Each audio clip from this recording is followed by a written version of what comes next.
नमस्ते friends, मी जयास foodie फॅमिलीमध्ये तुमचे खूप खूप खूप मनापासून स्वागत करते। दिवाळी फराळ सिरीज आपण सुरू केलेली आहे आणि त्यातीलच एक पदार्थ म्हणजे पाकातले चिरोटे, त्यालाच बऱ्याच भागांमध्ये खाजा असेही म्हणतात। अगदी घरातीलच साहित्यामध्ये झटपट असे हे चिरोटे किंवा खाजा बनवून तयार होतो। भरपूर पदर सुटलेले आणि खुसखुशीत खाजा रेसिपी आज आपण पाहणार आहोत। मिठाईवाले हा जो खाजा आहे तो अगदी खुसखुशीत कसा बनवतात ते आज आपण एका खास ट्रिक सोबत पाहणार आहोत। पारंपरिक रेसिपी आहे आणि सर्वच जण अगदी आवडीने बनवतात। बिहार, उडीसा, बंगाल या भागांमध्ये अतिशय प्रसिद्ध अशी ही खाजा रेसिपी आज आपण बघणार आहोत। तर चला मग पटकन वेळ न घालवता रेसिपीला सुरुवात करूया। सर्वात पहिल्यांदा इथे आपण वजनी प्रमाणामध्ये साहित्य किती घ्यायचं ते पाहूया। तर इथे मी 300 ग्रॅम मैदा घेतलेला आहे, म्हणजे 2.5 वाट्या। तुमच्या घरातील कोणतीही एक वाटी फिक्स करायची आहे आणि त्याच वाटीने इथे सर्वच प्रमाण मोजून घ्यायचे। तर हा जो मैदा आहे तो स्वच्छ असा चाळून घ्यायचा आहे।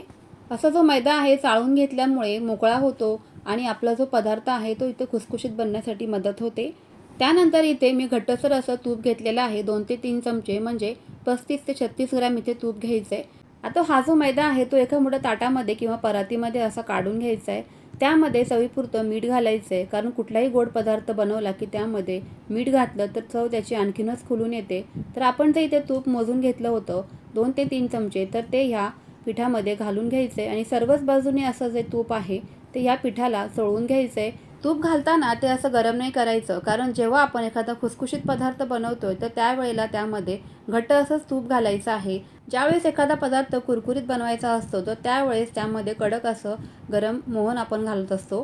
त्यामुळे इथे जे तूप आहे ते घट्टसर असंच वापरायचं आहे। तूप मिक्स केल्यानंतर हातामध्ये अशी पिठाची मूठ वळली जाते, याचा अर्थ आपलं पीठ इथे परफेक्ट बनवून तयार होणार आहे। आता यामध्ये अगदी थोडंसं करून पाणी ॲड करायचं आहे आणि पीठ इथे सैलसर असं मळून घ्यायचं आहे। 10 ते 15 मिनिटं पीठ भिजण्यासाठी असंच बाजूला ठेवून द्यायचं आहे। त्यानंतर इथे आपण चिरोट्यांवर लावण्यासाठी साठा बनवून घेतो। तर त्यासाठी इथे मी 2 ते 3 चमचे तूप घेतलेलं आहे वाटीमध्ये आणि त्यामध्ये 2 ते 3 चमचे पुन्हा मैदा घालायचा आहे। तर मैदा आणि तूप हे असं एकत्रितपणे पूर्णपणे असे एकजीव करायचे, किंवा गाठी किंवा गुठळे असतील तर त्या मोडून घ्यायच्यात। आता पीठ इथे 10-15 मिनिटानंतर आपलं भिजून तयार झालेलं आहे। मस्त असं मऊसूत पीठ आपलं इथे भिजून तयार झालं आहे। आता या पिठामधील काही पोर्शन घ्यायचे आणि त्याचे इथे 3 ते 4 गोळे पिठाचे बनवूनच घ्यायचे, तसे छोटे छोटे। अशा पद्धतीचे हे पिठाचे गोळे बनवल्यानंतर इथे एक खास ट्रिक लक्षात ठेवायची आहे की सर्वात खालची जी आपण पोळी घेणार आहोत तर ती सर्वात मोठी हवी आहे, आणि वरच्या ज्या पोळ्या आहेत त्या एकसारख्या आकारामध्ये बनवल्या तरी देखील चालणार आहे। फक्त खालची जी पोळी आहे ती आपल्याला इथे सर्वात मोठीच बनवायची आहे। तर ही एक ट्रिक आहे, तुम्हाला मी पुढे सांगतेच। आता ही जी पोळी आहे ती पातळसर अशी लाटून घ्यायची आपल्याला। लाटताना जर का तुम्हाला वाटलं की तुम्हाला जर कोरडं वाटतंय तर पिठाचा वापर करून देखील तुम्ही ही पोळी लाटून घेऊ शकता, पण लक्षात ठेवायचं की पातळसर अशीच आपल्याला ही पोळी जी आहे ती लाटून घ्यायची। अशा पद्धतीने कडेनी लाटायची आहे सुरुवातीला, आणि त्यानंतर मधल्या भागामध्ये दाब देऊन कडेपर्यंत पोळी अशी लाटूनच घ्यायची आहे। अशाच पद्धतीने इथे मी सर्वच पोळ्या लाटून घेते एकसारख्या। 4 ते 5 पोळ्या इथे लाटून घेतल्यानंतर सर्वात मोठी जी पोळी आहे ती अशी खाली ठेवायची आहे, आणि आपण जो साठा बनवलेला इथे तुपाचा आणि मैद्याचा तर तो ह्या पोळीवरती लावून घ्यायचा आहे। त्यामुळे काय होणार आहे की आपल्याला जे पदर सुटणार आहेत खाज्याला किंवा चिरोट्यांना, तर ते मस्त असे पदर देखील सुटून तयार होतात। सर्वच बाजूनी हा जो साठा आहे तो एकसारखा असा लावून घ्यायचा आहे। एकावर एक अशी पोळी ठेवून प्रत्येक पोळीवरती हा जो साठा आहे तो लावून घ्यायचा आहे। तर तुम्ही इथे पाहू शकताय की जी खालची सर्वात पहिली जी पोळी आहे ती सर्वात मोठी लाटलेली आहे, आणि वरच्या ज्या पोळ्या आहेत आपल्याला लहान आकारामध्ये इथे लाटून घ्यायच्या आहेत। जितक्या इथे आपण जास्त पोळ्या लाटू, म्हणजे 7 ते 8 किंवा 5 ते 6 जास्तीत जास्त इथे पोळ्या लाटायच्या आहेत, आणि तितके हे आतमध्ये जे लेयर्स आहेत ते सुटायला मदत होते। त्यामुळे जास्तीत जास्त ह्या पोळ्या अशा एकावर एक लाटून याचा इथे असा आपल्याला साठा लावून तयार करून घ्यायच्या आहेत ह्या पोळ्या।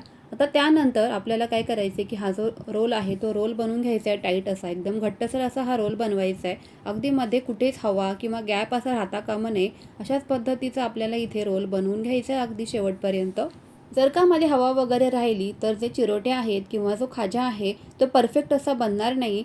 अशाच छोट्या छोट्या ट्रिक जर आपण फॉलो करत गेलो तर मस्त अशा हलवाईसारखे खुसखुशीत आपले इथे चिरोटे बनवून तयार होणार आहेत। पूर्णपणे हा जो रोल तयार झाल्यानंतर त्याला शेवटला थोडंसं पाणी लावा, किंवा अगदी टाईट असा हा जो रोल आहे तो आपल्याला इथे बंद करून घ्यायचा आहे, जेणेकरून तो तेलामध्ये गेल्यावर सुटणार नाही। अशा पद्धतीने फिरवून घ्यायचं आहे, जेणेकरून काही गॅप किंवा हवा राहिली असेल तर ती निघली जाईल आणि टाईट असा इथे आपला रोल बनून तयार होईल. तर दोन्ही बाजूने त्याला खेचून असं आपल्याला लांबसर असा हा जो रोल आहे तो बनवून घ्यायचा आहे. त्यानंतर छोट्या छोट्या आकारामध्ये आपल्याला याचे असे गोळे बनवून घ्यायचे आहेत. शक्यतो एकसारख्या आकारामध्ये हे गोळे असे बनवून घ्यायचे आहेत. लेयर तुम्ही पाहू शकताय काय परफेक्ट असे बनवून तयार झालेले आहेत. अशाच पद्धतीचे आपल्याला इथे चिरोट्यांसाठीचा रोल बनवायचा आहे. आता हा जो रोल आहे तो अंगठ्याच्या मदतीने असा प्रेस करून घ्यायचा आहे. लाटण्याने लाटायचा नाही आहे, कारण जर का लाटण्याने लाटला तर ते त्यातले जे लेयर्स आहेत ते सगळे निघून जातील आणि आपल्याला जसं हवा तसा इथे खाजा बनणार नाही आहे. तर म्हणून इथे लाटायचं नाही आहे, फक्त बोटांच्या मदतीने असा फिश शेपमध्ये याला आकार देऊन घ्यायचा आहे. म्हणजे माशांचा आकार ज्या पद्धतीने असतो तर त्या शेपमध्ये इथे आपल्याला याला आकार द्यायचा आहे. म्हणजे मध्ये जाड आणि बाजूने म्हणजे कडेने असा चपटा असा आकार याला बनवून द्यायचा आहे. खूप जास्तही प्रेस करायचं नाही आहे. असं केल्यामुळे आपले जे मधले लेयर्स आहेत ते निघून जातील. आता इथे सर्व चिरोट्यांना मी असा आकार देऊन घेते. आता इथे आपण चिरोट्यांसाठीचा पाक बनवूया. तर त्यासाठी इथे मी 1 वाटी साखर घेतलेली आहे. तुम्ही जर का जास्त गोड खात असाल तर आणखीन 1 वाटी साखर वाढवली तरी देखील चालणार आहे. पण लक्षात ठेवायचं आहे की जेवढी साखर आहे त्याच्या अगदी अर्धा आपल्याला पाणी घालायचं आहे. म्हणजे 1 वाटी साखर असेल तर इथे अर्धी वाटी पाणी घ्यायचं आहे. फक्त साखर बुडेल इतपतच आपल्याला इथे पाणी घ्यायचं आहे. केशरच्या 2 ते 3 काड्या यामध्ये मी घालून घेते. आता आपल्याला हा जो पाक बनवताना सुरुवातीला गॅस मोठाच ठेवायचा आहे. पण साखर विरघळल्यानंतर लगेचच आपल्याला इथे गॅसची फ्लेम स्लो करायची आहे आणि स्लो गॅसवरतीच आपल्याला हा जो पाक आहे तो इथे बनवून घ्यायचा आहे. आणि अगदी 10 मिनिटांमध्येच हा पाक इथे बनवून तयार होतो. तर एका प्लेटमध्ये ह्या पाकाचे काही ड्रॉप्स घ्यायचे आहेत. तो थंड होऊ द्यायचा आहे. त्यामध्ये लगेच हात घालायचा नाही आहे, नाहीतर चटका वगैरे लागू शकतो. तर जो पाक थंड होतो तोपर्यंत कढईतला पाक असा हलवतच राहायचा आहे. तर तुम्ही इथे पाहू शकताय की 1 तार आपल्या पाकाला इथे आलेली आहे. 1 तारी पाकच आपल्याला इथे बनवायचा आहे. खूप खूप पुढे पाक बनवायचा नाही आहे, नाहीतर याची पुन्हा साखर बनवू लागेल. तर इथे आता मी गॅस बंद करत आहे. पाक ओळखण्याची आणखी एक ट्रिक म्हणजे चमचा असा पाकामध्ये हलवून घ्यायचा आणि शेवटचा जो थेंब पडतो तो तारे स्वरूपामध्ये या कढईमध्ये पडतो. तर इथे ओळखायचा आहे की आपला पाक अगदी परफेक्ट बनवून तयार झाला आहे. तर आता हा जो पाक आहे तो असाच बाजूला ठेवून देऊया आणि कढई ठेवलेली आहे गॅसवरती. शक्यतो अशी लोखंडीच कढई घ्यायची आहे तळण्यासाठी, कारण लोखंडी कढई ही खूप वेळ गरम राहते.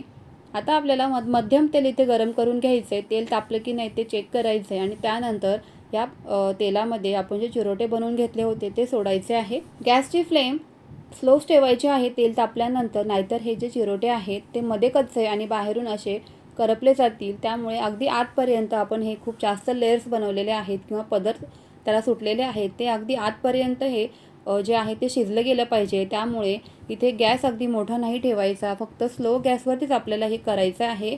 स्लो गॅसवरती वेळ लागला तरी देखील चालणार आहे, पण आतपर्यंत हे जे चिरोटे आहेत ते शिजले गेले पाहिजेत व्यवस्थित. तर इथे ही काळजी घ्यायची आहे आणि त्यानंतरच हे तेलामधून बाहेर काढायचे आहेत.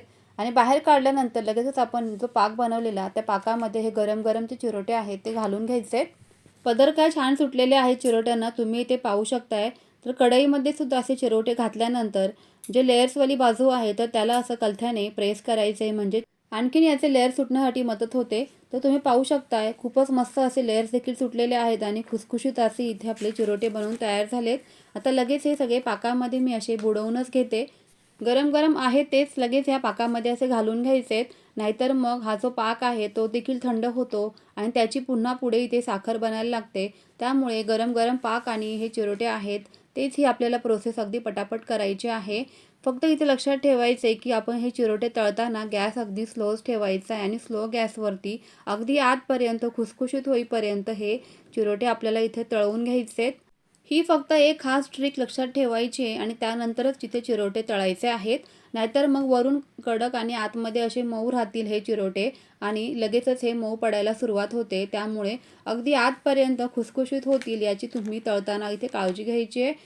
पाकामध्ये असे हे चिरोटे बुडवल्यानंतर ते लगेचच बाहेर काढून घ्यायचे आहेत, नाहीतर मग त्याची साखर पुढे बनवू लागते आणि हे जे चिरोटे आहेत तर ते कडक बनतील पाकामध्ये. मस्त असे खुसखुशीत इथे चिरोटे बनवून तयार झालेले आहेत. तुम्ही पाहू शकताय पदर तर काय मस्त सुटलेले आहेत. खुसखुशीत अशा चिरोट्यांची रेसिपी जर का तुम्हाला आवडली असेल तर लाईक करा, शेअर करा, त्याचसोबत चॅनलला सबस्क्राईब नक्की करा.